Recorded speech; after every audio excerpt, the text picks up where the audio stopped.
একজন বিসিএস ক্যাডারের লোককে ইংরেজি শিখতে বিদেশে যেতে হয়।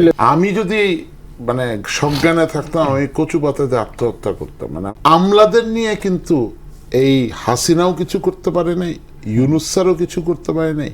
বিএনপি মাত্র ক্ষমতায় আসলো, 2 মাস বয়স। আমি বিএনপিকে কাঠগড়া এখন নিতে চাচ্ছি না। I want to give them time, like 2-2.5 বছরে। But the way it's going রনি, আমার মনে হয় না আমলাদের হাত থেকে ক্ষমতা নেওয়া যাবে। কিন্তু কিছু সিমটম দেখা যায় ঝড় আসার আগে। আমলারা যদি দেশ চালায়, এখন একটা জিনিস আছে, আগে পোস্ট 80s দিকে যারা ইম্পেরিয়ালিজম মানে আমেরিকান বা সুপার পাওয়াররা এরা প্রমোট করতো আর্মিকে, কু করো। বাট এখন দেখছে আর্মিকে প্রমোট করা ইটস ডিফিকাল্ট, অনেক খরচের ব্যাপার। একটা আমলারে, ফুয়াদ ভাই একটা আমলা আমি নিয়ে গেলাম, ভালো ট্রিপ দিয়ে আসলাম, খামটাম বড় দিয়ে দিলাম, প্লেজার ট্রিপ দিয়ে আসলাম, উনি রাষ্ট্রের পক্ষের একটা বাস মারা আইন করে দিল।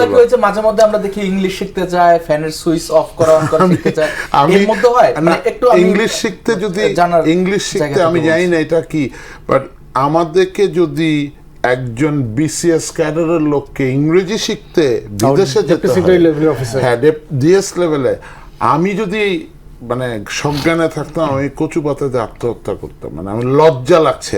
2 নম্বর যারা ইংরেজি জানে না, হ্যাঁ যারা ইংরেজি জানে না, আর ওরা পলিসিতে যদি ইন্টারভিন করে, আমলাদের এই ইন্টারভেনশনটা বন্ধ করতে হবে। কোনো আমলার বিচার হয় নাই।